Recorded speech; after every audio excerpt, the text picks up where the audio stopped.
Shalom Bapak Ibu Saudara yang dikasihi Tuhan Yesus. Selamat pagi. Bagaimana kabarnya di pagi hari ini Bapak Ibu? Semoga semuanya di dalam keadaan sehat dan penuh semangat di pagi hari ini. Baik, senang sekali boleh bertemu dengan Bapak Ibu semua, saudara sekalian, walaupun lewat daring pada saat ini, tetapi tidak mengurangi rasa semangat kita, tidak mengurangi rasa kerinduan kita untuk mau menyediakan waktu buat Tuhan di dalam mengawali hari ini. Baik Bapak Ibu Saudara, sebelum kita merenungkan firman Tuhan, mari kita akan mempersiapkan hati kita dengan doa. Mari kita bersatu di dalam doa. Terpuji namamu Bapa di atas kerajaan surga yang mulia. Kami memuji, kami meninggikan namamu di atas kerajaan surga. Pada saat pagi hari ini kami sangat mengucap syukur ya Tuhan. Karena Tuhan boleh menolong kami, membangunkan kami di pagi hari ini. Melewati di sepanjang malam hari ini, itu suatu anugerah yang sangat indah bagi kami. Sehingga ketika kami bangun, kami boleh mengingat Tuhan, mengingat pertolongan, bahkan setiap hal detail di dalam kehidupan kami, Tuhan yang memberikan semuanya itu. Oleh karena itu, kami serahkan seluruh kehidupan kami ke dalam tangan-Mu Bapa. Di dalam mengawali hari ini, izinkan kami boleh mengambil saat indah ini bersama-sama dengan saudara seiman kami. Tuhan Yesus, bimbing kami lewat kebenaran firman-Mu. Biarlah waktu dan kesempatan ini boleh memuliakan dan menyenangkan nama-Mu di atas kerajaan surga. Di dalam nama Yesus Kristus kami berdoa dan mengucap syukur. Amin. Baik Bapak Ibu Saudara sekalian, saya rasa kita semua sudah mempersiapkan Alkitabnya masing-masing. Mari kita akan membuka di dalam 1 Korintus pasal 15 ayat yang ke-17. 1 Korintus pasal 15 ayat yang ke-17. Begini bunyi firman Tuhan, "Dan jika Kristus tidak dibangkitkan, maka sia-sialah kepercayaan kamu dan kamu masih hidup dalam dosamu." Sekali lagi saya akan bacakan, "Dan jika Kristus tidak dibangkitkan, maka sia-sialah kepercayaan kamu dan kamu masih hidup dalam dosamu." Baik, pada saat pagi hari ini, tema renungan kita adalah kebangkitan yang tidak sia-sia. Saudara yang dikasihi Tuhan Yesus, pada pagi hari ini kita akan merenungkan satu kebenaran firman Tuhan yang bertema kebangkitan yang tidak sia-sia. Mungkin di antara kita di tempat ini pernah ada yang mengalami jatuh, atau mungkin itu jatuh di motor, terpeleset, atau pernah jatuh dari atas pohon. Dan itu semua hal yang mungkin kita semua akan merasakan, akan semua juga pernah di dalam posisi jatuh. Tetapi saudara pernah nggak ketika bermimpi, ya, isi mimpinya itu adalah tentang jatuh ke jurang atau mungkin terpeleset, dan seketika itu kita yang sedang bermimpi itu terkejut, bangun dan merasa takut, panik, dan udah pasti kalau nggak keringat dingin, orang tersebut pasti akan mengalami yang namanya panic attack gitu. Tapi Bapak Ibu Saudara yang terkasih dalam nama Tuhan Yesus Kristus, ketika seseorang dalam keadaan jatuh, ketika seseorang di dalam keadaan terpeleset, orang yang jatuh, orang yang sedang di dalam keadaan celaka, jatuh, dia pasti akan butuh yang namanya bangkit. Dia pasti butuh yang namanya berdiri kembali. Ya, tidak ada seorang pun yang pengen jatuh. Tidak ada seorang pun di dunia ini, kalau kita bisa bilang, ya, tidak ada orang yang pengen jatuh. Tidak ada orang yang kepengen, ketika nanti saya berpergian, saya akan jatuh atau mungkin ketika saya ke belakang atau ke kamar mandi, saya nanti harus terpeleset. Tidak ada, ya. mau kita cari dimanapun tidak ada yang kepengen untuk jatuh. Tetapi Bapak Ibu Saudara yang terkasih dalam nama Tuhan Yesus Kristus, di dalam kehidupan kita ini, ya, di dalam kerohanian kita, tidak ada juga yang kepengen jatuh di dalam dosa. Oleh karena itu, kebangkitan yang tidak sia-sia. Kebangkitan siapa? Kebangkitan Tuhan Yesus. Kebangkitan Tuhan Yesus itu tidak sia-sia bagi orang yang percaya, bagi orang yang berpegang kepada Dia, bagi orang yang benar-benar sadar bahwa dia butuh keselamatan, bahwa dia butuh untuk bangkit kembali, dia butuh berdiri, dia gak butuh dengan kekuatan dan mengandalkan dirinya sendiri, tapi mengandalkan kekuatan Tuhan dan bangkit bersama-sama dengan Tuhan Yesus. Oleh karena itu, begitu juga dalam kehidupan kita, Bapak Ibu Saudara, ya, ketika kita jatuh dalam dosa, itu lebih daripada sekedar jatuh secara fisik, tetapi apa? Memisahkan kita dari Allah, hilang arah, bahkan kita tidak bisa mampu dengan kekuatan kita sendiri. Dengan demikian kita butuh yang namanya pegangan yang kuat. Kita butuh sesuatu atau pribadi yang mampu mengangkat kita dari kejatuhan itu. Oleh karena itu di dalam 1 Korintus 15 ayat 17 mengatakan kepada kita, jika Kristus tidak dibangkitkan, maka sia-sialah kepercayaan kamu dan kamu masih hidup dalam dosa. Sekali lagi, dan jika Kristus tidak dibangkitkan, maka sia-sialah kepercayaan kamu dan kamu masih hidup dalam dosa. Bapak Ibu Saudara yang terkasih dalam nama Tuhan Yesus Kristus, di sini dikatakan jika Kristus tidak dibangkitkan. Ya. Ada kemungkinan 4 yang harus menjawab ketika dikatakan jika Kristus tidak dibangkitkan, maka salib hanya menjadi tugu hiasan dan menandakan kekalahan. Kemudian jika Kristus tidak dibangkitkan, tidak benar-benar dibangkitkan, ya, maka dosa akan terus mengikat. Dosa akan terus dipertahankan. Kemudian ada banyak orang yang bersaing untuk menunjukkan kehebatan di dunia ini dan tidak mau kalah. Kemudian jika Kristus tidak benar-benar bangkit, Bapak Ibu Saudara, maka pengharapan untuk hari depan, hidup yang kekal, hanya sebuah khayalan dan ilusi semata. Tidak nyata, tidak ada harapan yang pasti. Tidak ada lagi jaminan untuk hidup yang kekal. Maka yang terakhir Bapak Ibu Saudara, ketika Kristus tidak benar-benar bangkit dari antara orang mati, tidak ada tokoh dari zaman dulu atau para penginjil yang mau bela-belain mati demi mempertahankan Injil, memberitahukan peristiwa kematian, bahkan memberitahukan kebangkitannya. Dengan demikian, Bapak Ibu Saudara, karena Kristus benar-benar bangkit, karena Kristus benar-benar naik lagi memberikan jaminan hidup kekal bagi setiap orang yang percaya kepadanya. Lukas 24 ayat 6 bagian A mengatakan kepada kita, ia tidak ada di sini, ia telah bangkit.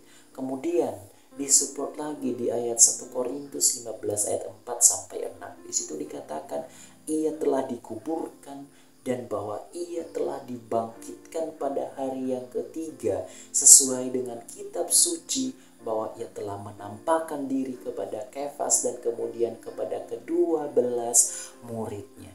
Dan di sini kita bisa melihat Bapak Ibu Saudara bahwa ia telah bangkit dan memberikan hidup serta jaminan hidup kekal bagi setiap orang yang percaya kepada Dia. Dengan demikian Bapak Ibu Saudara, bahwa ketika kita udah melihat bahwa Tuhan Yesus itu benar-benar bangkit, berarti ketika ayat 1 Korintus 15-17 mengatakan, maka sia-sialah kepercayaan kamu dan kamu masih hidup dalam dosa. Tetapi bunyi yang kita inginkan atau bunyi yang diberitahukan kepada kita oleh kebenaran Alkitab yang lain, bahwa Yesus itu benar-benar sudah bangkit dan kepercayaan kita itu tidak sia-sia. kemudian kita sudah tidak hidup di dalam dosa. Karena kenapa? Karena Tuhan Yesus Kristus telah benar-benar bangkit dari antara orang mati. Dengan demikian, iman kita bukan lagi berfondasi pada pasir yang bisa dibawa arus air kemana aja, tetapi berfondasi di atas dasar yang kokoh. 1 Korintus 3 ayat 11. Kemudian, seperti lagu di dalam nyanyian pujian nomor 109 yang berbunyi, dosa dapat dihapus hanya oleh darah Yesus, jiwa dapat ditebus hanya oleh darah Yesus. Oh darah yang kudus, oh darah penebus, jiwaku ditebus hanya oleh darah Yesus. Ini artinya bahwa dosa itu dihapuskan karena kematiannya, yang sekaligus kemenangan melalui kebangkitannya. Dengan demikian, Yesus kita, ya, Yesus kemudian kita hidup bersama-sama di dalam kebangkitannya dan di dalam jaminan hidup yang kekal yang oleh Tuhan sediakan bagi setiap orang yang percaya kepadanya. Dengan demikian Bapak Ibu Saudara, yang menjadi pertanyaan bagi kita semua adalah, yang menjadi suatu perenungan bagi kita semua adalah, apakah hari ini masih adakah perilaku orang Kristen yang menyia-nyiakan kebangkitan Yesus? Ataukah mungkin masih adakah yang berkata, oh iya, Yesus sudah bangkit, benar, Yesus sudah benar-benar bangkit, tapi tidak ada perubahan hati dan perilaku. Tidak ada perubahan bagaimana bertutur kata. Tidak ada perubahan karakter. Tidak ada perubahan bagaimana dia memperlakukan orang lain, bahkan memperlakukan sesamanya. Orang pasti akan melihat perilaku itu dan semakin tidak percaya bahwa Tuhan Yesus itu benar-benar bangkit dari antara orang mati. Toh orang yang pengikutnya aja tidak mengalami perubahan di dalam kehidupannya. Saya pernah merenungkan satu kalimat ini, Bapak Ibu Saudara. Kalau umur saya dan saudara ada di 30 tahun, berarti sudah 30 kali memperingati kematian dan kebangkitan Yesus. Yang menjadi pertanyaannya, apakah ada dampaknya bagi iman yang semakin kokoh terhadap hubungan vertikal maupun hubungan horizontal? Dan perilaku itu, apakah dia semakin meninggalkan dosa atau mungkin semakin kuat untuk melakukan dosa? Ya. Bapak Ibu Saudara yang terkasih dalam nama Tuhan Yesus Kristus, dari semuanya itu akan terdeteksi, ya, di dalam setiap rutinitas kita, di dalam perilaku kita, bahkan perbuatan kita. Benar gak sih kita bisa meyakinkan diri kita sendiri bahwa bahkan orang lain, bahwa Yesus itu tuh benar-benar bangkit dengan perubahan yang luar biasa kita alami dalam kehidupan kita? Atau hanya sesimpel mengatakan, oh perayaan, kemudian kegiatan kostum atau dress code warna hitam, warna putih, atau hanya sekedar cari telur biasa, udah lewat aja dan tidak ada hal yang bisa kita lakukan, tidak ada hal, dan merasa baik-baik aja dan tidak ada hal yang bisa kita pertanggungjawabkan dalam kehidupan kita. Itu adalah sama artinya nol.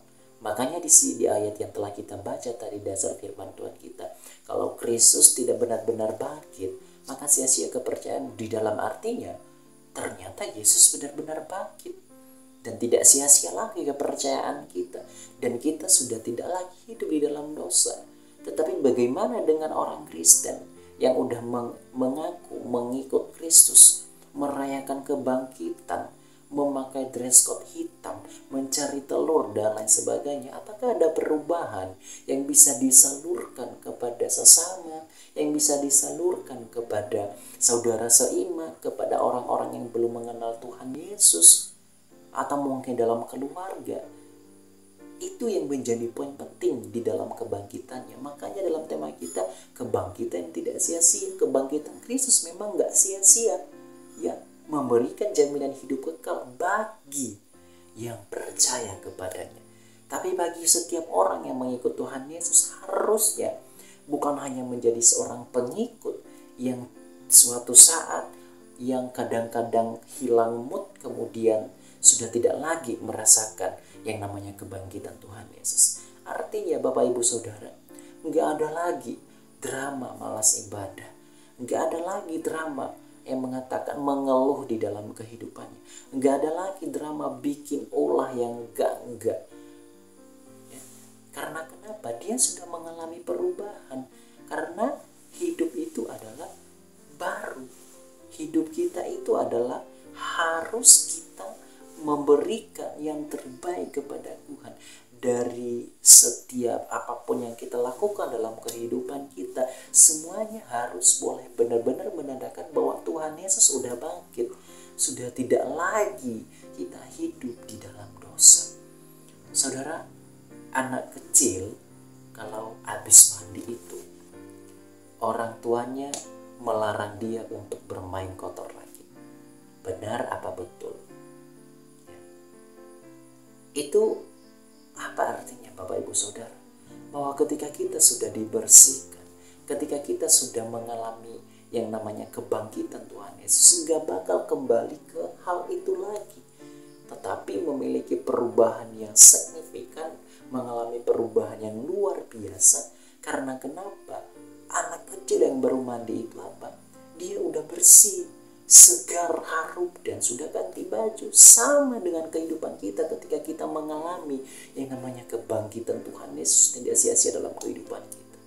Bahwa hidup kita sudah benar-benar bersih, sudah benar-benar diubahkan dari perbuatan yang lalu menjadi perbuatan yang lebih baik lagi. Dengan demikian saudara, pesan penutupnya adalah, jika Kristus tidak dibangkitkan, maka sia-sialah kepercayaan kita. Dan kita masih hidup dalam dosa. Tapi karena Yesus sudah bangkit, iman kita kepadanya tidak sia-sia. Masa lalu biarlah berlalu, yang baru sudah datang. Dan tidak lagi terikat pada masa lalu. Dan jika kita percaya Yesus, ya, jika kita percaya Yesus itu hidup, maka pertanyaan penutupnya seperti ini. Apakah aku percaya? Apakah aku hidup seperti orang yang sudah percaya kepada Yesus? Demikian perenungan kita di pagi hari ini. Semoga kita semua boleh mengalami yang namanya kebangkitan Yesus yang tidak sia-sia. Amin. Mari kita berdoa.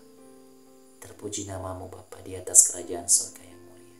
Kami bersyukur bahwa Engkau boleh bangkit. Engkau memberikan jaminan hidup bagi kami. Oleh karena itu, kami mau ikut serta di dalam kebangkitan Bapa. Kami akan bangkit, kami akan hidup, kami akan membawa perubahan dalam kehidupan kami. Kami akan merasakan kebangkitan-Mu dan mengalami perubahan semakin dekat kepada Engkau dan menunjukkan sikap yang membuktikan bahwa sudah benar-benar bangkit dari antara orang mati. Di dalam nama Yesus Kristus.